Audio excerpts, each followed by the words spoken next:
सभी को नमस्कार, मेरा नाम अभिषेक है और आप देख रहे हैं 14 अगस्त के करंट अफेयर को जो सभी एग्ज़ाम्स के लिए इम्पोर्टेंट है। तो आइए शुरुआत करते हैं हम अपने पहले करंट अफेयर के साथ जहाँ पर क्लाउड सीडिंग न्यूज़ में आ गया है। तो अब अगर क्लाउड सीडिंग की बात करें, अब न्यूज़ क्या है वो तो बाद में देखेंगे। सबसे पहले समझ लेते हैं कि क्लाउड सीडिंग होता क्या है।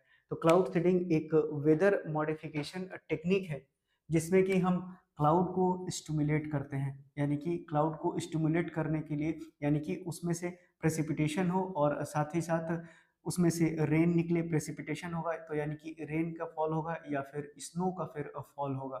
अब क्लाउड स्टिमुलेशन कराया किसकी वजह से जाता है, तो यहाँ पर हम एक कंपाउंड का यूज़ करते हैं जिसका नाम होता है सिल्वर आयोडाइड। तो क्या हम केवल सिल्वर आयोडाइड का ही यूज़ करते हैं? तो नहीं, ऐसा नहीं है। हम बहुत और भी 2-3 चीज़ों का यूज़ करते हैं, जैसे कि सॉल्ट पार्टिकल्स का भी यूज़ कर सकते हैं और साथ ही साथ हम कार्बन डाइऑक्साइड का भी यूज़ करते हैं। तो अभी हम इन टर्म्स को आगे देखेंगे, लेकिन अगर हम क्लाउड सीडिंग को बहुत ही आसान भाषा में समझना चाहें, तो अगर किसी क्लाउड, और यहाँ पर भी अगर हम क्लाउड सीडिंग करते हैं तो एक स्पेसिफिक क्लाउड होता है जिसको कि हम बोलते हैं सुपर कूल्ड क्लाउड, यानी कि जो सुपर कूल्ड क्लाउड होते हैं उनका अगर तापमान बताएं हम, तो ये 0 डिग्री सेल्सियस होते हैं या फिर 32 डिग्री फ़ारेनहाइट होते हैं। तो जब सीडिंग कराई जाती है सिल्वर आयोडाइड या फिर साल्ट पार्टिकल या फिर कार्बन डाइऑक्साइड डाल के, तो यही वो क्लाउड होता है जिसमें क्लाउड सीडिंग की प्रक्रिया की जाती है। अब इससे होता क्या है कि आपको मालूम होना चाहिए कि जो क्लाउड होते हैं, वो कब बनते हैं? जब वाटर वेपर कंडेंस कर जाता है नेचुरल अकरिंग पार्टिकल्स के आसपास। जैसे कि आप डस्ट भी बोल सकते हैं या फिर सी वाटर में बोलेंगे तो सॉल्ट की मैं बात कर रहा हूँ। तो अब ये क्या होता है, अब इसको अचीव कैसे किया जाता है, तो हम इसमें सिल्वर आयोडाइड मिलाते हैं जो एक कंडेंसेशन की तरह एक्ट करता है या फिर आइस न्यूक्लियाई की तरह एक्ट करता है, जो इनकरेज करता है वाटर ड्रॉपलेट्स के फॉर्मेशन बनाने के लिए या फिर आइस क्रिस्टल बनाने के लिए। अब जिस कारण से हमारे पास भारी हो जाता है क्लाउड, और जैसे ही क्लाउड भारी भारी हो जाएगा तो वो वर्षा करना चालू कर देता है। तो ये फिनोमेना अब आप याद रखिएगा, ये एग्जाम के लिए इम्पोर्टेंट है, क्लाउड सीडिंग की प्रक्रिया। अब अगर सीडिंग एजेंट की बात करें तो मैंने आपको बताया सिल्वर आयोडाइड। जो मोस्टली यूज़ किया जाता है वो है आपका सिल्वर आयोडाइड, लेकिन ड्राई कार्बन डाइऑक्साइड, यानी कि जिसको कि हम ड्राई आइस बोलते हैं, या फिर सॉलिड कार्बन डाइऑक्साइड जिसको बोला जाता है, ये भी बात याद रखेगा। और उसी तरह से अब इसका यूज़ इसीलिए किया जाता है क्योंकि इसका जो स्ट्रक्चर होता है वो बिल्कुल आइस की तरह होता है, इसीलिए ड्राई आइस को भी यूज़ किया जाता है और साल्ट पार्टिकल्स को भी यूज़ किया जाता है, ताकि वार्म क्लाउड को अट्रैक्ट किया जा सके कि वो मॉइस्चर को ऑब्जर्व करे और साथ ही साथ रेन ड्रॉप फॉर्मेशन को एक्सीलरेट कर सके। अब अगर हम इसके आगे चलें, तो अगर क्लाउड सीडिंग के अगर हम एप्लीकेशंस को देखें कि कहाँ-कहाँ पर ये अप्लाई हो सकता है, तो ज़ाहिर-सी बात है जो सबसे पहला स्थान आएगा, वो तो होगा आपका सूखाग्रस्त इलाका, यानी कि जहाँ पर ड्रॉट हो और वाटर की कमी हो, यानी कि वाटर की जहाँ पर स्कार्सिटी होती है, वहीं पर इसका इस्तेमाल किया जाता है। अब अगर दूसरे जगह पर देखें तो इसका यूज़ किया जाता है हेल सप्रेशन के लिए। अब हेल सप्रेशन क्या होता है? कई बार आप देखे होंगे कि बादल में से जो है सीधा आइस के टुकड़े गिरने लगते हैं, जिसको कि हम ओलावृष्टि बोलते हैं। तो उसको भी रोकने के लिए या फिर सप्रेस करने के लिए हम इसका यूज़ कर सकते हैं। और साथ ही साथ कई बार क्या होता है कि धुंध वगैरह की वजह से, जिसको हम फॉग बोलते हैं, इसकी वजह से प्लेन्स वगैरह सही टाइम पर फ्लाइट को ना ही टेक ऑफ कर पाते हैं और ना ही लैंड कर पाते हैं, या फिर डिले होता है फ्लाइट में, तो हम क्या करते हैं, फॉग का डिस्पर्सल भी कर सकते हैं इसको यूज़ करके। तो ये थी बातें कि आपको कि इसकी एप्लीकेशन क्या हो सकती थी। लेकिन यहाँ पर अब आपको ये भी जान लेना चाहिए कि जो क्लाउड सीडिंग है उसका आविष्कार कब किया गया था, तो 1946 में किया गया था। और यूज़ किसके द्वारा किया गया था, तो ये यूएसए की 2 साइंटिस्ट थे जिनका नाम था विंसेंट साहब थे और दूसरे का नाम था बर्नार्ड। तो याद रखिएगा, इन दोनों का नाम तो इम्पोर्टेंट नहीं है, कभी कोई एग्ज़ाम में पूछा तो नहीं गया है, पर आपकी जानकारी के लिए अच्छा रहेगा। अब अगर हम इसके एनवायरमेंटल कंसर्न को देखें, तो एनवायरमेंटल कंसर्न काफ़ी ज़्यादा है इसके, क्योंकि अगर हम सिल्वर आयोडाइड को यूज़ करते हैं और अगर लिमिट से ज़्यादा कहीं हो गया, अब चूँकि आप देखिए क्लाउड सीडिंग करा रहे हैं, इसका मतलब क्या है, नेचर के खिलाफ जाकर काम कर रहे हैं। तो नेचर के खिलाफ जब भी आप काम जाके कीजिएगा, तो अगर आवश्यकता से अधिक जहाँ आप गए, वहाँ पर एनवायरमेंटल कंसर्न ऑटोमेटिकली रेज हो जाएगा। तो अगर हम लिमिट से ऊपर अगर काम करेंगे या फिर कंटिन्यूअसली इसका काम किया गया है, तो रिसर्च पेपर ऐसा बताते हैं कि स्किन और आई इरिटेशन बढ़ जाएगा। तो आप याद रखिएगा कि जो धरती पर लोग होंगे उनके स्किन और आई इरिटेशन में बढ़ोतरी हो जाएगी। अब साथ ही साथ और कौन-कौन से प्रॉब्लम हो सकते हैं, तो रेस्पिरेटरी डिजीज़ भी आपको बढ़ सकता है। तो ये थे कुछ इसके साइड इफ़ेक्ट। लेकिन अब अगर हम मेन पर आते हैं, किसकी बात कर रहे हैं हम? तो इकोसिस्टम की बात कर रहे हैं। तो जो इकोसिस्टम होगा वो इससे डिसरप्ट होने का खतरा है, अगर ज़्यादातर यूज़ किया गया। और उसमें भी इकोसिस्टम में अगर हम बात करें, तो जो एक्वा लाइफ होता है, यानी जो पानी वाले वाटर हैं, पानी वाले जो जीव हैं, उनके डैमेज होने का खतरा काफ़ी ज़्यादा है, अगर एनवायरमेंटल कंसर्न को हम देखें तो। तो ये थी संबंधित बातें क्लाउड सीडिंग से। अब जान लेते हैं कि न्यूज़ में हुआ क्या है। तो अब क्लाउड सीडिंग कराया कैसे जाता है? तो सीधा-सीधा क्लाउड में जब हमको इनको गिराना होता है, इन पार्टिकल्स को या फिर सिल्वर आयोडाइड्स को, तो हम प्लेन का यूज़ करते हैं या फिर ड्रोन का यूज़ करते हैं। उससे हम सीडिंग कराते हैं। तो अब अगर हम बात करें, तो क्लाउड सीडिंग जो टेक्नोलॉजी है, वो भारत में पहली बार अभी यूज़ किया जा रहा है पायलट प्रोजेक्ट के फॉर्म में, जयपुर, राजस्थान में। कहाँ पर यूज़ किया जा रहा है? जयपुर, राजस्थान में पहली बार अभी इसको यूज़ किया जा रहा है, एआई को इंटीग्रेट कराकर। ठीक है? तो अब इससे क्या होगा कि अब वहाँ पर जयपुर में एक जगह है जिसको कि बोला जाता है रामगढ़ डैम। तो रामगढ़ डैम में क्या हुआ है कि पिछले 129 साल से, बता दें आपको कि एक 129 साल ओल्ड रिजर्वायर है ये। और साथ ही साथ आपको बता दें कि डैम जो है पिछले 20 सालों से सूखा हुआ है, और जो इसकी कैपेसिटी है उसको ये बार-बार फिल नहीं कर पा रहा है, अगर थोड़ी बहुत बारिश हो रही है। तो पायलट प्रोजेक्ट पर इसको शुरुआत किया गया है। याद रखिएगा। और आपको जो है 1981 से, आपको बता दें कि ये जो डैम है वो 1981 से अभी तक अपने कैपेसिटी के ऊपर भरा नहीं है, यानी बारिश की कमी है। अब अगर राजस्थान की बात करें, तो राजस्थान मैंने कल ही परसों रिवाइज कराया था, तो राजस्थान की तो कैपिटल क्या है आपके पास? जयपुर है। वहीं अगर सीएम की बात करें, तो सीएम है आपके भजन लाल शर्मा। और इनका ये तो सीएम हो गए, और साथ ही साथ आपको यहाँ पर गवर्नर का भी नाम याद रखना है। तो गवर्नर का नाम है हरिभाऊ बगाड़े। तो हरिभाऊ चचा को याद कर लीजिएगा, राजस्थान न्यूज़ में रहता है, इम्पोर्टेंट है। अब अगर राजस्थान में अगर हम नेशनल पार्क की बात करें, तो राजस्थान में टोटल 5 नेशनल पार्क्स हैं।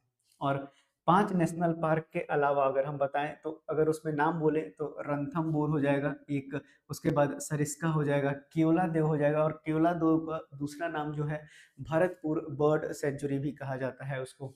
और उसी तरह से आपको मुकुंदरा हिल है, डेजर्ट नेशनल पार्क है। अगर रणथंभौर और सरिस्का की बात करें, तो ये टाइगर रिजर्व है, याद रखिएगा। सरिस्का और जो रणथंभौर है वो क्या है, आपको टाइगर रिजर्व है। और अगर केवलादेव की बात करें, तो ये माइग्रेटरी स्पीसीज के लिए जाना जाता है, यानी कि बाहर से जो बर्ड आते हैं उनको हम बोलते हैं माइग्रेटरी बर्ड्स। तो याद रखिएगा, इतनी बातें थी इस करंट अफेयर से संबंधित जो आपको याद रखनी थी। अब आइए बढ़ते हैं अगले करंट अफेयर पे। तो अगला करंट अफेयर को आगे बढ़ें उससे पहले आपको बता दें कि सेमीकंडक्टर क्या होता है, और सेमीकंडक्टर से संबंधित अगर आप सारी बातें जान लेंगे, तो न्यूज़ आपको ऑटोमेटिकली समझ में आ जाएगा। तो सेमीकंडक्टर देखते हैं कि सेमीकंडक्टर क्या होता है पहले।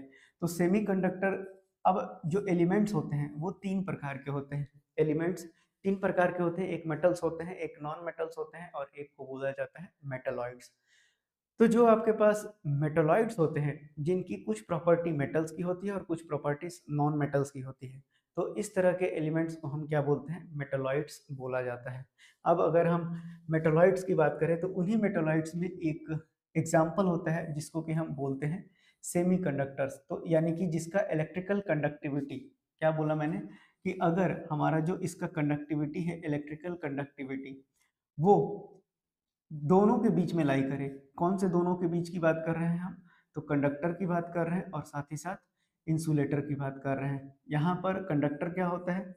गुड कंडक्टर किसको बोलते हैं, और गुड बैड कंडक्टर किसको बोलते हैं? तो इंसुलेटर को बोलते हैं। यानी कि अगर किसी में धारा प्रवाह अच्छा हो रहा है, यानी इलेक्ट्रॉन्स का मूवमेंट अच्छा है, करंट अच्छा बह रहा है, तो गुड कंडक्टर हो गया। अगर उसमें नहीं बह पा रहा है, यानी प्लास्टिक का कोटिंग है, जैसे आपका तार के ऊपर इंसुलेटर लगा रहता है, यानी कि अब उसको क्या बोलेंगे, तो इंसुलेटर बोलेंगे। जैसे कि प्लास्टिक हो गया, रबड़ हो गया, ये सारे के सारे आपको इंसुलेटर के अंतर्गत आ जाते हैं। अब जो सेमी कंडक्टर के जो बेहतरीन एग्जाम्पल्स हैं, उनमें आता है सिलिकॉन, जर्मेनियम, और तीसरा आता है आपका आर्सेनिक। लेकिन मेन फोकस आपको किस पर रखना है, सिलिकॉन और जर्मेनियम पे रखना है। अब सेमीकंडक्टर्स मॉडर्न इलेक्ट्रॉनिक्स के लिए फंडामेंटल है, साथ ही साथ इनको कम्युनिकेशन टेक्नोलॉजी में यूज़ किया जाता है। अब उसी तरह से आपको कंप्यूटर में यूज़ किया जाता है, और साथ ही साथ अब तो हेल्थ केयर और डिफेंस में भी इसका यूज़ किया जा रहा है। तो सभी जगह आज के युग में अब चाइना इतना आगे क्यों है, क्योंकि उसके पास सेमीकंडक्टर का अपार भंडार है। तो और भारत के पास बिल्कुल नीलवटा सन्नाटा है, ठीक है? तो भारत जो है आयात पर, सेमीकंडक्टर के आयात पर काफ़ी ज़्यादा निर्भर करता है, ऑस्ट्रेलिया जैसे देशों पर और चाइना जैसे देशों पर। तो चलिए, अब अगर हम स्टेटस देख लेते हैं कि भारत में सेमीकंडक्टर का स्टेटस क्या है। तो अगर हम करंट सिनेरियो की बात करें, तो इंडिया के पास इंजीनियर तो हैं, पर ज़ाहिर-सी बात है जो रॉ मटेरियल की ज़रूरत है, वो नहीं है। तो अगर मार्केट साइज़ की बात करें, तो इंडियन सेमीकंडक्टर का मार्केट जो है, ये 2022 की बात करें, तो 2022 में 26.3, आपको बता दें कि ये 26.3 बिलियन था। अब अगर हम 2032 की बात करें, तो जो सेमीकंडक्टर का मार्केट है, आपको बता दें कि ये 271.9 बिलियन हो जाएगा। अब उसका कारण है क्योंकि हर चीज़ आज जो बन रहा है, इलेक्ट्रॉनिक व्हीकल से लेके हर चीज़, आने वाले समय में फोटोवोल्टाइक सेल्स का भी यूज़ बढ़ जाएगा, क्योंकि फॉसिल्स फ्यूल के डिपेंडेंस को कम करना है। तो ज़ाहिर-सी बात है सिलिकॉन और जर्मेनियम के यूज़ भी बढ़ जाएँगे, यानी सेमीकंडक्टर्स के यूज़ बढ़ जाएँगे। तो तो ये जो प्रोजेक्टेड आंकड़ा है, वो 271.9 बिलियन डॉलर का हो जाएगा 2032 तक। तो अब अगर आगे बढ़ते हैं कि गवर्नमेंट ने क्या पॉलिसीज़ बना रखा है, यानी अगर मैं गवर्नमेंट ऑफ इंडिया के इनिशिएटिव को देखता हूँ, तो भारत ने सेमीकंडक्टर मिशन चला रखा है। अब सेमीकंडक्टर मिशन के तहत भारत सरकार क्या कर रही है, तो ये भी समझ लीजिए कि भारत सरकार सेमीकंडक्टर मिशन के तहत 2021 में इसको लॉन्च किया गया था। मैं बता दूं आपको, इसको 2021 में लॉन्च किया गया था। किसके द्वारा लॉन्च किया गया था, तो मिटी के द्वारा। मिटी क्या है, तो मिनिस्ट्री ऑफ इंफॉर्मेशन और ब्रॉडकास्टिंग मिनिस्ट्री, जिसके मिनिस्टर का नाम है अश्विनी वैष्णव साहब। तो लॉन्च किया गया था 2001 में, जिसका मेन एम क्या था, तो इसका मेन एम था कि सेमीकंडक्टर इंडिया प्रोग्राम को सपोर्ट करना है फाइनेंशियली। और इसमें कितना प्रोजेक्ट का आउटले रखा गया था, तो 76,000 करोड़ रुपया इसको दिया गया था आउटले। वहीं अगर इसके अंतर्गत कुछ की स्कीम्स की बात करें, तो जाहिर सी बात है आपको यहाँ पर डिजिटल लिंक इंसेंटिव स्कीम है, या फिर पीएलआई भी बोल सकते हैं। ये हो गया प्रोडक्शन, और डीएलआई हो गया डिजिटल लिंक इंसेंटिव स्कीम। और अगर दूसरे स्कीम्स की बात करें, तो एक स्कीम का नाम है जो सेमीकंडक्टर से संबंधित है, याद रख लीजिएगा, स्पेक्स नाम है। और स्पेक्स जो है, अब ये क्या है, और साथ ही साथ चिप्स जो है, चिप्स का स्टार्टअप भी किया गया है, जिसे C2S प्रोग्राम बोलते हैं। तो ये सारे प्रोग्राम आपको याद रखना है कि कौन-कौन से प्रोग्राम गवर्नमेंट ऑफ इंडिया ने डेवलप किया है।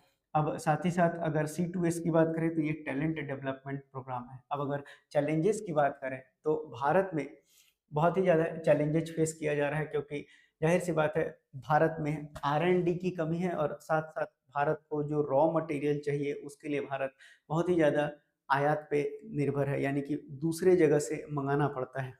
तो अब वो देश देगा, नहीं देगा, ये भी तो एक महत्वपूर्ण मायने रखता है। चाइना के साथ हमेशा हम वार पे ही रहते हैं, लगभग-लगभग। अब अगर बात करें कि इसमें क्या किया जा सकता है, तो ज़ाहिर-सी बात है, जो भी कंपनियाँ लगी हैं, वो सेमीकंडक्टर को ढूँढने में लगी हुई हैं। यानी रेयर अर्थ मेटल में अगर हम बात करें, तो इस सब का खोज चल ही रहा है, भारत में भी चल रहा है। और साथ ही साथ हम ऐसे कंट्रीज़ को अपना पार्टनर बनाएँ, जहाँ से हम आसानी से सेमीकंडक्टर को इम्पोर्ट कर सकें। और अगर चाइना के साथ अगर हम बैलेंस नीति अपनाते हैं, तो भी हम सेमीकंडक्टर टेक्नोलॉजी में आगे जा सकते हैं। और एक तो काम करना ही पड़ेगा, R&D को बढ़ावा देना पड़ेगा, जिसके लिए सरकार काम कर रही है। तो अब आइए न्यूज़ पर आ जाते हैं कि न्यूज़ क्या था। तो न्यूज़ अब ये था कि सेमीकंडक्टर के लिए, यानी सेमीकंडक्टर मिशन जो आप देख रहे हैं, जिसको मैंने आपको बताया, तो कैबिनेट ने अप्रूव कर दिया है सेमीकंडक्टर मैन्युफैक्चरिंग यूनिट्स को। कहाँ-कहाँ पर? उड़ीसा, पंजाब और आंध्र प्रदेश में, जिसके लिए 4600 करोड़ रुपया दिया जाएगा।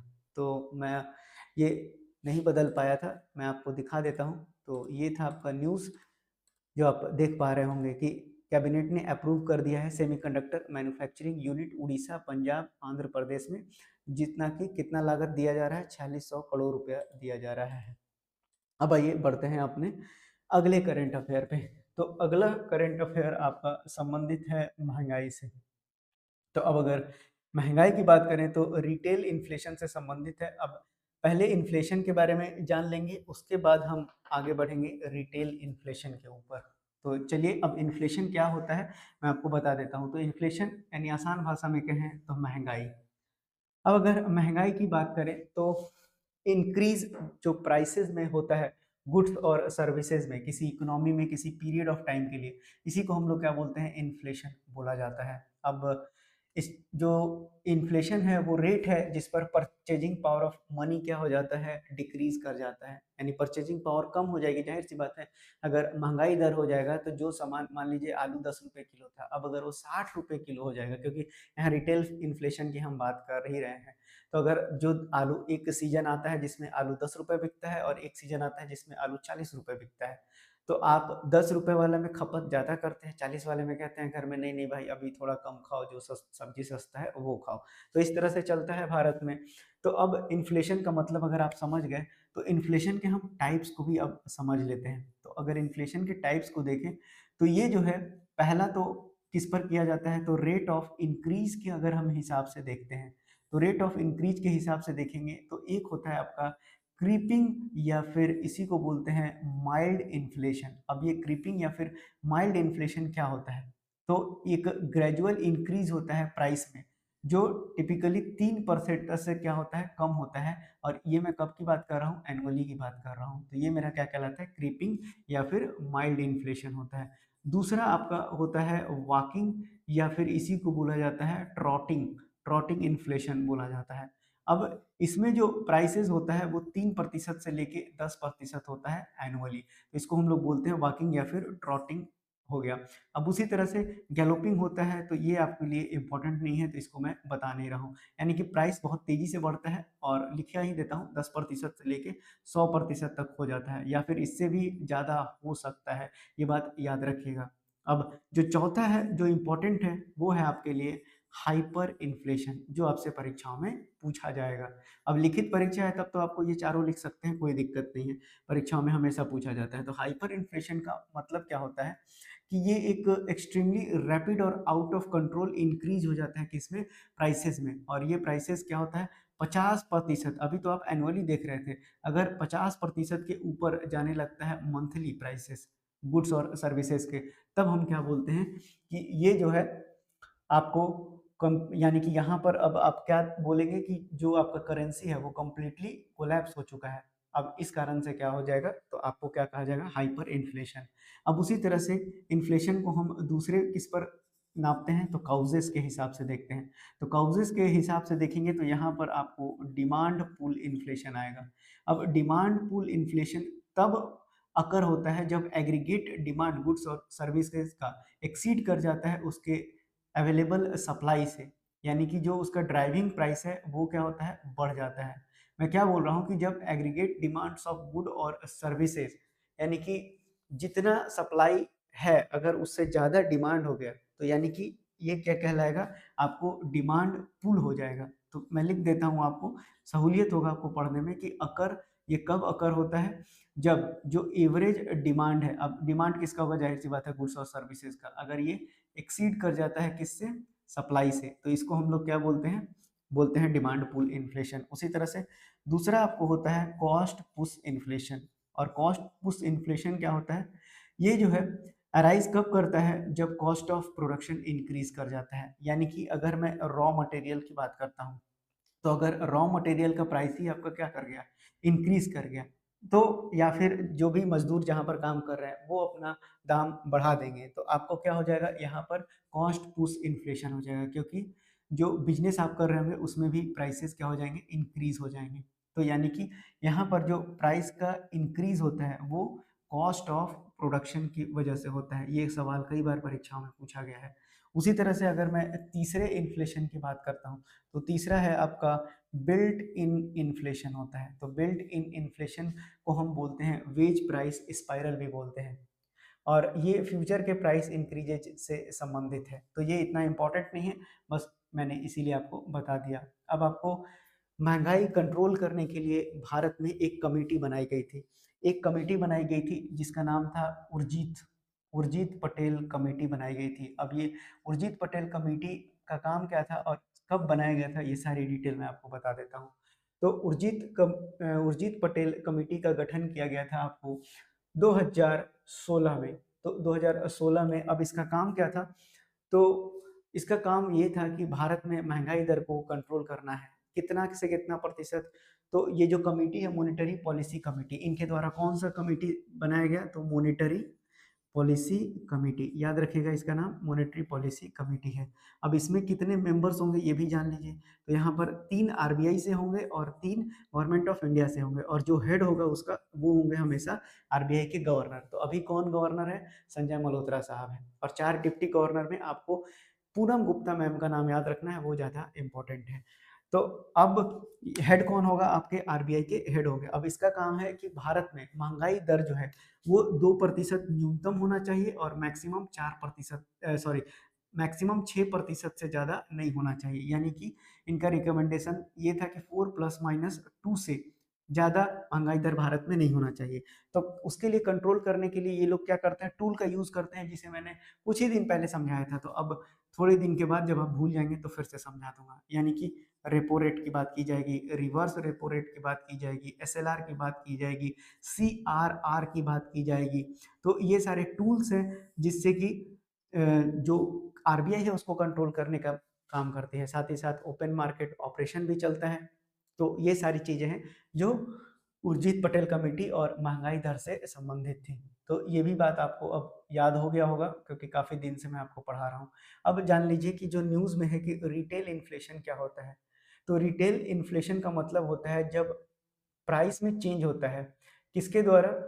जो हम कंज्यूमर पेड करते हैं, यानी कि जब कंज्यूमर के द्वारा गुड्स एंड सर्विसेज को पेड किया जाता है, उसके अगर प्राइस में चेंज होता है, यानी कि कम या ज़्यादा होता है। अगर ज़्यादा हो रहा है तो ज़ाहिर सी बात है इन्फ्लेशन होगा। तो कंज्यूमर डायरेक्टली पेड कर रहा है, तो ऐसा जो इन्फ्लेशन होगा वो हो जाएगा आपका रिटेल इन्फ्लेशन। अब ये बात आपको समझ में आ गया होगा। अब जो रिटेल इन्फ्लेशन होता है, याद रखिएगा, जो खुदरा महँगाई दर होता है। अब जो रिटेल इन्फ्लेशन होता है इसको हम मेजर किस में करते हैं, यानी इसका इंडिकेटर कौन होता है?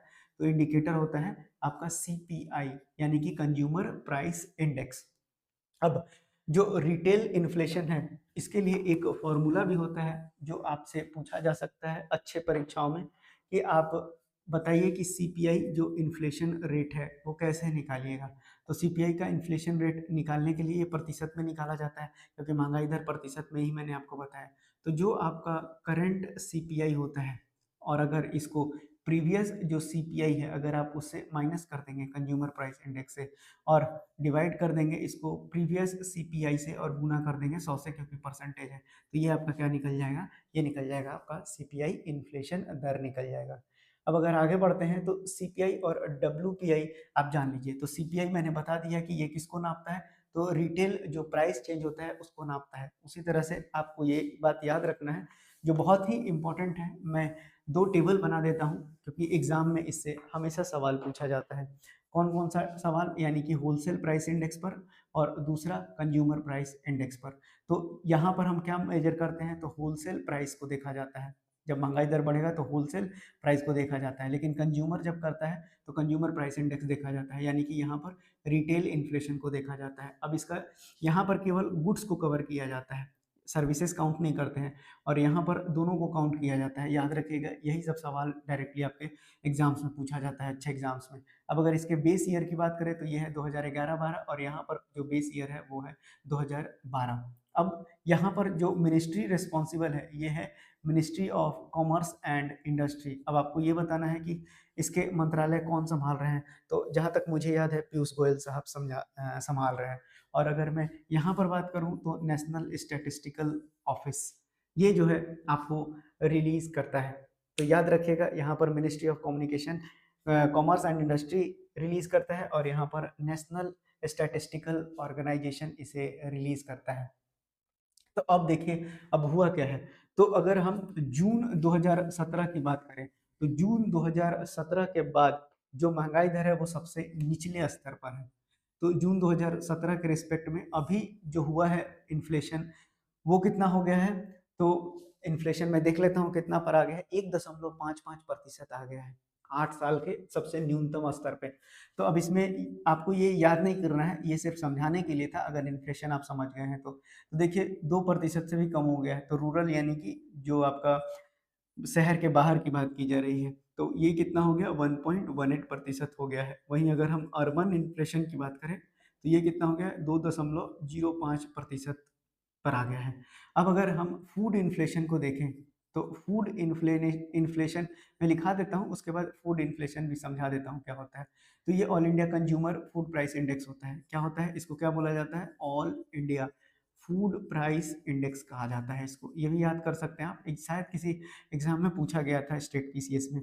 अब जो है अब ये कितना चला गया है तो ये निगेटिव में चला गया है 1.76। और जब भी हमारा इन्फ्लेशन जब निगेटिव में हम मेजर करते हैं तो उसको हम क्या बोलते हैं, डिफ्लेशन बोलते हैं। तो डिफ्लेशन टर्म भी आपको समझ में आ गया, यानी कि जो निगेटिव इन्फ्लेशन दर होता है उसी को हम लोग क्या बोलते हैं, डिफ्लेशन बोलते हैं। और ये भी आपका लोवेस्ट हो गया है 2019 के रिस्पेक्ट में, यानी कि 2019 से लेके अभी तक के न्यूनतम स्तर पर ये भी फूड इन्फ्लेशन हो गया। अब अगर रूरल फूड इन्फ्लेशन की बात करें तो ये आ गया है -1.74 पर, और अगर हम अर्बन की बात करें तो ये है -1.9% पर। तो ये भी आपको अब समझ में आ गया होगा। अब बढ़ते हैं आगे। तो आगे मैंने आपको बताया कि फूड इन्फ्लेशन क्या होता है। तो फूड इन्फ्लेशन का मतलब होता है जो मॉडरेट इंक्रीज होता है या फिर डिक्लाइन होता है prices of essential food items में, यानी कि फूड आइटम से संबंधित जो प्राइसेस का उतार या चढ़ाव होता है वो आपको क्या कहलाता है, तो फूड इन्फ्लेशन कहलाता है। यानी महंगा हो गया तो इन्फ्लेशन हो गया, ठीक है। तो ये बात भी याद रखिएगा। तो फूड इन्फ्लेशन, तो इन्फ्लेशन से संबंधित ये सारी बातें थी जो आपको याद रखनी है। चलिए अब बढ़ते हैं अपने अगले करंट अफेयर पे। तो अगला करंट अफेयर मैं आपको लगा देता हूँ, ये आपको समझ में आ गया होगा पूरी तरह से। अब अगला जो ऑपरेशन है, ऑपरेशन अलर्ट चलाया गया है। देखिए क्या है, तो ऑपरेशन अलर्ट नाम है। मैं इसको इरेज कर देता हूँ पहले, उसके बाद आपको समझ में आ जाएगा। तो ऑपरेशन अलर्ट चलाया गया है, किसके द्वारा चलाया गया है। तो ऑपरेशन अलर्ट की अगर हम बात करें तो ये क्यों चलाया जा रहा है। आपको पता है कि 15 अगस्त यानी कि भारत के आज़ादी मनाने जा रहे हैं, तो इंडिपेंडेंस डे आने वाला है, इसलिए ऑपरेशन अलर्ट चलाया गया है। कहाँ पर, राजस्थान में ही नहीं बल्कि भारत में जहाँ जहाँ पर भी बीएसएफ बॉर्डर करती है वहाँ वहाँ चलाया गया है। तो यानी कि अब आपको सिर्फ याद रखना है कि ये किससे संबंधित है, बीएसएफ, ठीक है, सर्विस अनटू डेथ, ठीक है ना। ये इनका क्या है, मोटो है। दलजीत सिंह चौधरी इसके हेड हैं, ये भी बात याद रखेगा। अभी कल ही परसों रिवाइज कराया इसलिए बार बार नहीं बता रहा हूँ, याद होगा अभी। तो अब यहाँ पर क्या किया जाएगा, तो ये किया जाएगा, स्ट्रेंथन किया जाएगा सिक्योरिटी को जितने भी बॉर्डर से बना रहा है। तो ये हो गया आपका, ये न्यूज़ था।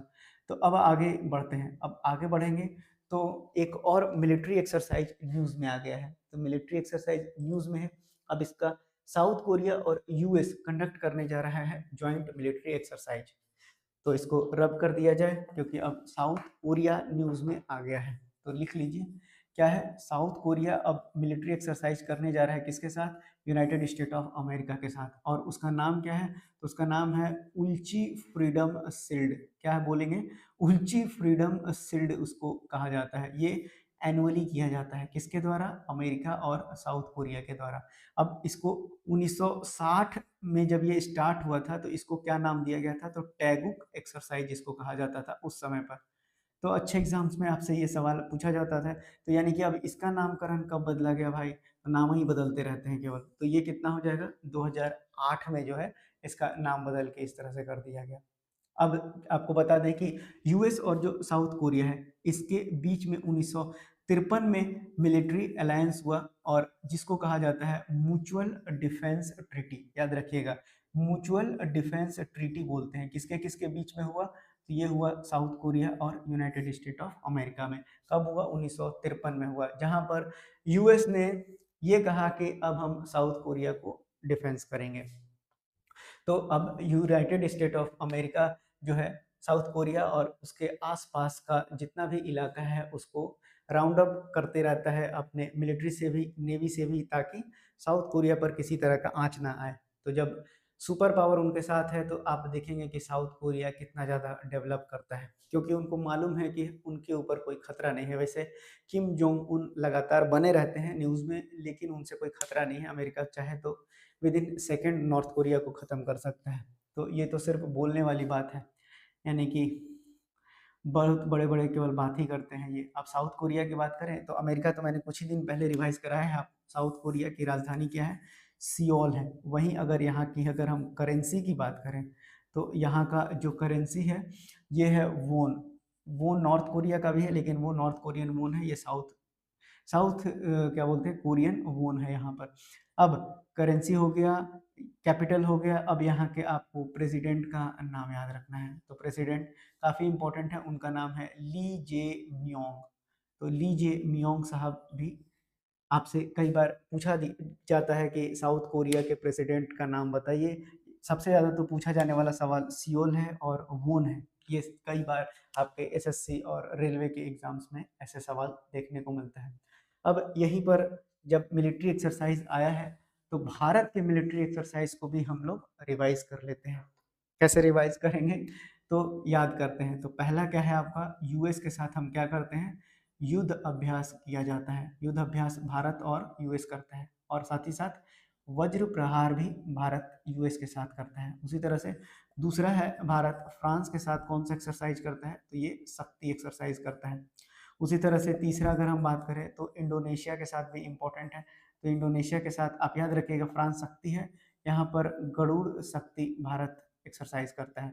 उसी तरह से अगर हम रशिया की बात करें तो रशिया के साथ हम इंदिरा एक्सरसाइज करते हैं। वहीं पर अगर हम बात करें मालाबार का, तो जो मालाबार है यहाँ पर कौन कौन करता है? तो यूएस, जापान, ऑस्ट्रेलिया और भारत करता है। तो भारत है इसलिए इसका नाम नहीं लिख रहे हैं। उसी तरह से भारत जो है पिच ब्लैक करता है किसके साथ? तो पिच ब्लैक करता है ऑस्ट्रेलिया के साथ। तो ये भारत के जो है प्रमुख जो मिलिट्री एक्सरसाइजेस थे, ये भी मैंने आपको अब रिवाइज कर दिया। अब अगले न्यूज़ की ओर बढ़ते हैं। तो अगला न्यूज़ मैं आपको लगा देता हूँ, जिससे कि आपको एक अच्छी समझ विकसित हो जाएगी। अब देखिए कि यूनियन हेल्थ सेक्रेटरी ने श्रेष्ठ इनिशिएटिव लॉन्च किया है। तो आपसे पूछा जाएगा कि किस मंत्रालय के द्वारा श्रेष्ठ लॉन्च किया गया है? तो यूनियन हेल्थ मिनिस्टर के द्वारा जो है ये यूनियन हेल्थ सेक्रेटरी के द्वारा लॉन्च किया जाएगा। सेक्रेटरी वगैरह का नाम परीक्षा में नहीं पूछा जाता है। अब आपको जानना है कि श्रेष्ठ होता क्या है बस। तो श्रेष्ठ का मतलब होता है कि ये state health regulatory excellence index है, रेगुलेटरी इंडेक्स है। तो इसका फुल फॉर्म आपसे एग्जाम में जरूर पूछा जा सकता है। अब रेगुलेटरी एक्सीलेंस लिख लीजिएगा, यहाँ पर मुझसे एक्सीलेंस छूट गया है, तो एक्सीलेंस इंडेक्स है ये। अब इसका काम क्या है? तो जाहिर सी बात है बीच में क्या देख रहा है? हेल्थ देख रहा है, यानी ड्रग से संबंधित होगा। तो यानी कि जो भी आपका स्टेट ड्रग रेगुलेटरी अथॉरिटी है इंडिया में, इसके इम्प्रूवमेंट कराना है, यानी कि इनके परफॉर्मेंस को इम्प्रूवमेंट कराने का लक्ष्य रखा गया है यूनियन हेल्थ सेक्रेटरी के द्वारा, ताकि दवाइयों का जो मतलब दवाई जो है, जो पेशेंट्स हैं उन तक आसानी से उसकी सुलभता को पहुंचाया जा सके। आप सरकारी अस्पताल में चल जाइए, आपको पता चल जाएगा कि कितनी आसानी से दवाइयाँ मिलती हैं। आपको डॉक्टर बोलेंगे कि जाकर बाहर से मेडिकल हॉल से लेकर आइए, यहाँ पर उपलब्ध नहीं है ये दवा। तो यानी कि अब श्रेष्ठ जो है पहला नेशनल इनिशिएटिव है, इस तरह का जो है पहला नेशनल इनिशिएटिव है जो बेंचमार्क करता है और साथ ही साथ स्ट्रेंथन करता है स्टेट ड्रग रेगुलेटरी सिस्टम को, ताकि ट्रांसपेरेंसी और डेटा ड्रिवन फ्रेमवर्क को संचालित रूप से चलाया जा सके। क्योंकि बीच में जाहिर सी बात है काफ़ी लोग जो है पैसा खाते हैं, इसमें कोई डाउट वाली बात ही नहीं है। इसी वजह से जो ड्रग्स हैं, जो इम्पोर्टेंट ड्रग्स है वो पहुंच नहीं पाता है जिनको ज़रूरत होती है। अब आइए बढ़ते हैं वर्ल्ड ऑर्गन डोनेशन डे पर। तो मैं आपको लगा देता हूँ तस्वीरें ताकि आपको समझ में आ जाए कि न्यूज़ कहाँ से आया है। ठीक है, चलिए देखिए, वर्ल्ड ऑर्गन डोनेशन डे। श्रेष्ठ का काम खत्म हो गया, फुल फॉर्म याद रखिएगा, यूनियन हेल्थ सेक्रेटरी याद रखिएगा। किससे संबंधित है? तो ड्रग्स के रेगुलेशन से संबंधित है। अब हम क्या पढ़ने जा रहे हैं? तो वर्ल्ड ऑर्गन डोनेशन डे हम पढ़ने जा रहे हैं। और डोनेशन डे कब मनाया गया है? डोनेशन डे आपको मनाया गया है 2025 में। कब मनाया जाता है? तो हर साल 13 अगस्त को मनाया जाता है। तो अगर हम 2025 के थीम की बात करें तो थीम है आपका आंसरिंग द कॉल, यानी कि कॉल का जवाब दीजिए। ठीक है, अब कॉल कीजिए और जवाब पाइए। अब याद रखना है आपको कि जो आपके पहले पर्सन थे जिन्होंने कुछ अंग को डोनेट किया था, अब उनका नाम भी याद कर लीजिए। तो सबसे पहली बात मैं लिख देता हूँ यहाँ पर कि जो फर्स्ट टाइम डोनेट किया गया था कोई ऑर्गन के फॉर्म में, तो वो था आपका किडनी था। और इसको डोनेट किसके द्वारा किया गया था? तो 1954 में दो भाई थे, ठीक है, ट्विन ब्रदर थे, और इन्होंने ही क्या किया था? किडनी को डोनेट किया था। अब इनका नाम क्या था? तो यानी कि मैं बता देता हूँ, उनका नाम था रोनाल्ड। ठीक है, आप रोनाल्ड, और साथ में रोनाल्ड ली हेरिक इनका नाम था, जिन्होंने अपने ट्विन ब्रदर को अपनी एक किडनी दे दी थी। आपको पता होगा कि दो किडनी के बजाय आप एक किडनी पर भी जिंदा रह सकते हैं। तो इन्होंने अपने भाई को, ट्विन ब्रदर को 1954 में किडनी दिया था, और पहला सक्सेसफुल ऑर्गन ट्रांसप्लांट किया गया था, जिसके बाद हम वर्ल्ड ऑर्गन डोनेशन डे मनाते हैं हर साल 13 अगस्त को। अब आपके दिमाग में क्यूरियोसिटी ये भी बन सकता है कि जो डोनर है वो क्या क्या ऑर्गन्स को डोनेट किया जा सकता है। तो किडनी तो मैंने लिख ही दिया, साथ ही साथ जो आपको डोनेट किया जा सकता है, तो लीवर भी डोनेट किया जाता है, हार्ट भी डोनेट किया जाता है, साथ ही साथ लंग्स के भी कुछ पोर्शंस को डिनोट किया जाता है, डोनेट किया जाता है। पोर्शन की बात कर रहा हूँ, कुछ पोर्शंस की बात कर की जा रही है। उसी तरह से लिविंग पैंक्रियास को भी डोनेट किया जा सकता है। ये सारे के सारे फिट हो जाएंगे। और इंटेस्टाइन की भी बात की जा रही है, तो याद रखिएगा। अब उसी तरह से अगर हम टिश्यूज़ की बात करें तो टिश्यूज़ में क्या क्या डोनेट होता है? तो सबसे पहले आँख से संबंधित कॉर्निया, कॉर्निया ट्रांसप्लांट किया जाता है। जब आप देखेंगे आँख में किसी भी तरह की बीमारी, जो हर्श बीमारी है, कैटरैक्ट जिसको बोलते हैं, तो वहाँ पर हम कॉर्निया को ट्रांसप्लांट करते हैं। उसी तरह से अगर हम चाहें तो हार्ट के वॉल्व को भी ट्रांसप्लांट करते हैं। ये टिश्यू प्लांट्स में आ जाएगा, यानी कि जब हम टिश्यू को लगाते हैं तो ये आ जाएगा। और साथ ही साथ बोन्स को भी डोनेट किया जाता है। तो ये बात याद रखिएगा, इतनी सारी बातें थी ऑर्गन डोनेशन से संबंधित। अब बढ़ते हैं अपने अगले न्यूज़ पर, जहाँ पर मैं आपको पहले दिखा देता हूँ कि न्यूज़ क्या है, उसके बाद हम जानेंगे कि शाहरुख खान साहब न्यूज़ में क्यों आ गए हैं। तो देखिए, शाहरुख खान जो है, इनको ज़ोमैटो का नया ब्रांड एम्बेसडर बना दिया गया है। बस इतनी ही बात आपको याद रखना है कि ज़ोमैटो के ब्रांड एम्बेसडर कौन बनाए गए हैं? तो शाहरुख खान साहब बनाए गए हैं। कुछ ही दिन पहले रानी मुखर्जी और इनको नेशनल फिल्म फेयर अवार्ड भी दिया गया है। लेकिन इनके साथ एक और व्यक्ति हैं जो 12वीं फेल के हीरो हैं। उनका नाम है आशीष विद्यार्थी। जहाँ तक, सॉरी, आशीष विद्यार्थी मैं बोल रहा हूँ, उनका नाम कमेंट बॉक्स में ज़रूर बताइएगा, मैंने आपको पढ़ाया था। जो 12वीं फेल के जो हीरो हैं, उनके साथ उनको ये नेशनल अवार्ड दिया गया था। अब चलिए बढ़ते हैं अपने अगले करंट अफेयर पे। तो अगला 2 करंट अफेयर है, जिसमें मैं आपको बता दूँ कि नेपाल ने क्या कर दिया है? फ्री क्लाइंबिंग कर दिया है। तो चूँकि नेपाल किससे सटा हुआ है? नेपाल के रीजन में ज़्यादातर हिमालय का भी रीजन पड़ता है। तो अपने टूरिज्म को बूस्ट करने के लिए जो नेपाल ने ऑफर दिया है, तो नेपाल कुछ दिन पहले भी न्यूज़ में था, पहले मैं इसको समझा लूँ। तो नेपाल ने क्या ऑफर दिया है? तो ऑफर दिया है फ्री क्लाइंबिंग का। और कौन सा क्लाइंबिंग करेंगे? तो टोटल 97 हिमालयन पीक्स पर क्लाइंब करने के लिए न्योता दे रहे हैं आप ये सबको। ठीक है, इससे होगा क्या? तो बूस्ट होगा टूरिज्म, जिससे पैसा आएगा। अब पैसे की ज़रूरत काफ़ी है नेपाल को, ताकि वो डेवलप हो सके। कुछ ही दिन पहले आपको मैंने पढ़ाया था कि एशियन डेवलपमेंट बैंक भी बहुत सारा जो है दान दे रहा है, साथ ही साथ लोन तो दे ही रहा है, ताकि नेपाल जो है डेवलप किया जा सके। अब उसी तरह से एक और चीज़ न्यूज़ में है, जहाँ पर कि ब्लू पिंक गिल, याद रखिएगा ये क्या है? तो ये एक मशरूम है जो डिस्कवर किया गया है। अब ये मशरूम को कहाँ डिस्कवर किया गया है? तो कागज नगर फॉरेस्ट में इसे डेवलप किया गया है। और कागज नगर फॉरेस्ट कहाँ पर है? तो ये तेलंगाना में है, ये भी बात याद रखिएगा। तो ब्लू पिंक गिल मशरूम कागज नगर फॉरेस्ट तेलंगाना में है। अब इसका बॉटनिकल नेम भी याद कर लीजिएगा, तो इसको कहा जाता है इंटोलोमा, और साथ ही साथ होश स्टेटरी, होश स्टेटरी इसको कहा जाता है।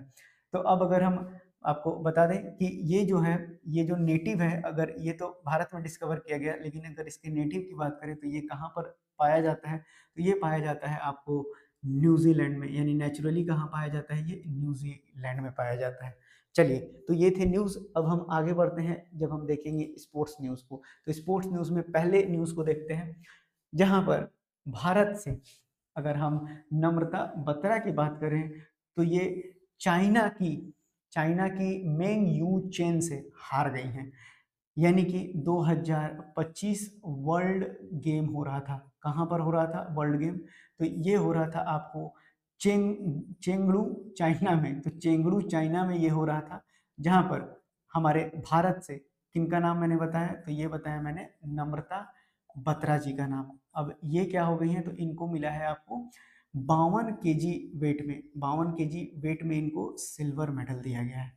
तो सिल्वर मेडल यानी कि इनको सेकंड पोजीशन दिया गया है। तो फर्स्ट पर कौन आई है, तो फर्स्ट पे चाइना आई है, और उन्हीं से ये हार गई हैं। अब उनका नाम क्या है, तो उनका नाम इम्पोर्टेंट तो नहीं है आपके एग्जाम के लिए, लेकिन उनका नाम क्या है, मेंग यू चेन। ठीक है, नाम भी वैसे ही है, मेंग यू चेन। अब इंडिया का ये पहला जो है सिल्वर मेडल है इस वर्ल्ड लेवल के गेम पर, याद रखिएगा ये पहला है, इसलिए आपको पढ़ाया जा रहा है, इसीलिए ये इतना ज़्यादा इम्पोर्टेंट हो गया है। तो नम्रता बत्रा का नाम अब याद रखिएगा। अब बढ़ते हैं अगले करंट अफेयर पे, जहाँ पर झारखंड न्यूज़ में आ गया है। और झारखंड किससे संबंधित है, तो यहाँ पर हॉकी की बेहतरीन खिलाड़ियाँ मौजूद हैं। और झारखंड की बात करें तो बस झारखंड झारखंड में मैं भी रहता हूं, तो अगर बात करूं तो झारखंड ने जीत लिया है वुमेन हॉकी टीम। तो झारखंड ने वुमेन हॉकी टीम जीत लिया है, बता दें। तो अब याद रखिएगा कि इसमें जो वुमेन है, तो आप अगर सीनियर की बात करेंगे तो उन्होंने भी जीत लिया है, जूनियर की बात करेंगे तो उन्होंने भी जीत लिया है, और साथ ही साथ जो सब जूनियर होते हैं उन्होंने भी इस खिताब को जीत लिया है, यानी तीनों खिताब अपने नाम कर लिया है। अब इसका वेन्यू कहाँ था, मतलब कि जो वुमेन हॉकी जो आपका प्रतियोगिता हो रहा था, ये जो है आपको 15वां लिख लीजिएगा, 15th जूनियर, और ये नेशनल लेवल पर होता है, तो जूनियर नेशनल हॉकी चैंपियनशिप था। तो अब चैंपियनशिप नहीं लिख रहा हूँ, याद रखिएगा। अब इसका वेन्यू कहाँ था, तो वेन्यू था आंध्र प्रदेश। तो आंध्र प्रदेश न्यूज़ में भी है, याद रखिएगा। कुछ दिन पहले ही आपको कमेंट बॉक्स में बताना है कि सीएम और गवर्नर का नाम क्या है यहाँ का। और वेन्यू अगर जगह की बात करें तो ये है काकीनाडा, काकीनाडा आंध्र प्रदेश में है। अब एक चीज जान लीजिए, ये सारे सवाल तो नहीं पूछा जाएगा 2025 में, ये सारे के सारे खिताब आपको याद रखना है। झारखंड कुछ भी पूछे वुमेन हॉकी टीम से, झारखंड लगा कर आ जाइएगा, ठीक है। अब याद रखिएगा कि झारखंड ने 2018 में भी जीता था, 19 में भी जीता था, 24 में भी जीता था, और 25 में भी जीता था।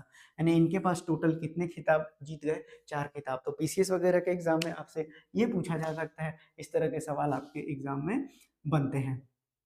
अब अगर अगले न्यूज़ की बात करें, तो अगला न्यूज़ आपको स्क्रीन पर दिखाने की जरूरत नहीं है, मैं आपको ऐसे ही समझा देता हूँ। तो भाई साहब, हमारे टेस्ट क्रिकेट के कप्तान जिनका नाम है शुभमन गिल, तो शुभमन गिल को जुलाई 2025 का, जुलाई 2025 का जो आईसीसी मेंस प्लेयर है उसका खिताब जोड़ दिया गया है इनके नाम के साथ। तो शुभमन गिल जुलाई, तो यही पूछा जाएगा आपसे, क्योंकि हर बार आपसे भारतीय टीम का ही नाम पूछा जाता है, क्योंकि आप भारत में पढ़ रहे हैं, भारत का एग्जाम दे रहे हैं, तो ज़्यादा चांसेस है कि शुभमन गिल का नाम अब आने वाली परीक्षाओं में पूछा जाएगा। वुमेन का नाम इंपॉर्टेंट तो नहीं है, फिर भी याद कर लीजिएगा, सोफिया डंकी उनका नाम है, तो इनको दिया गया है वुमेन के लिए। और ये कहाँ की हैं, तो ये हैं इंग्लैंड की।